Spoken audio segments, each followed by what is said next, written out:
Bacaan dari kitab Tobit 2. Tobit menjadi buta. Jadi, di masa pemerintahan Esarhadon aku kembali ke rumahku. Juga istriku Hana dan anakku Tobia diserahkan kembali kepadaku.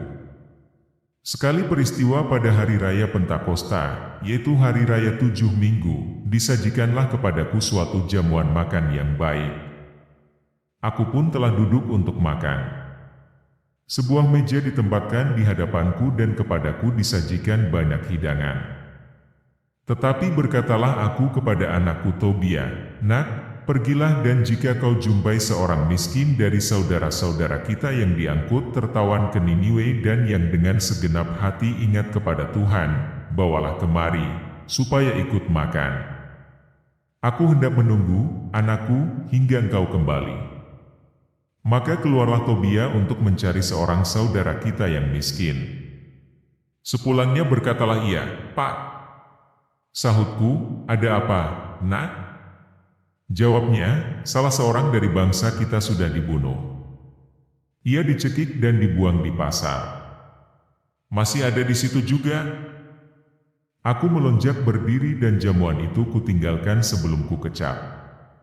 Mayat itu kuangkat dari lapangan dan kutaruh di dalam salah satu rumah hingga matahari terbenam untuk kukuburkan nanti. Kemudian aku pulang, membasuh diriku, lalu makan dengan sedih hati.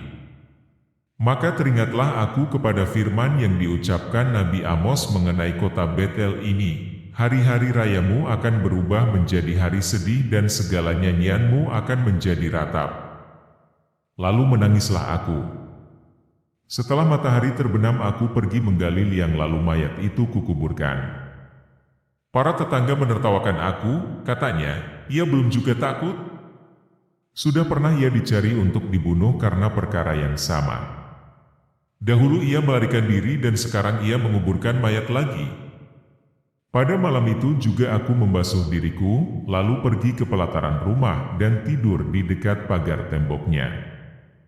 Mukaku tidak tertudung karena panas. Aku tidak tahu bahwa ada burung pipit di tembok tepat di atas diriku. Maka jatuhlah tahi hangat ke dalam mataku. Muncullah bintik-bintik putih. Aku pun lalu pergi kepada tabib untuk berobat.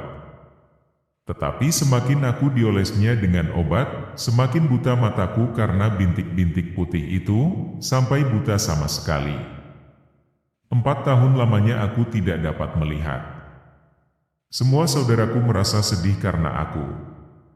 2 tahun lamanya aku dipelihara oleh Ahikar sampai ia pindah ke kota Elumais. Di masa itu istriku Hana mulai memborong pekerjaan perempuan. Pekerjaan itu diantarkannya kepada para pemesan dan ia diberi upahnya. Pada suatu hari, yaitu tanggal 7 bulan Dustrus, diselesaikannya sepotong kain, lalu diantarkannya kepada pemesan. Seluruh upahnya dibayar kepadanya dan ditambah juga seekor anak kambing jantan untuk dimakan. Tetapi setibanya di rumahku maka anak kambing itu mengembik. Lalu istriku kupanggil dan berkata, "Dari mana anak kambing itu? Apa itu bukan curian? Kembalikanlah kepada pemiliknya. Sebab kita tidak diperbolehkan makan barang curian." Sahut istriku, "Kambing itu diberikan kepadaku sebagai tambahan upahku." Tetapi aku tidak percaya kepadanya. Maka kusuruh kembalikan kepada pemiliknya, karena perkara itu aku merah padam karena dia. Tetapi istriku membantah, katanya, "Di mana gerangan kebajikanmu? Di mana amalmu itu? Betul, sudah ketahuan juga gunanya bagimu." Demikianlah sabda Tuhan, syukur kepada Allah.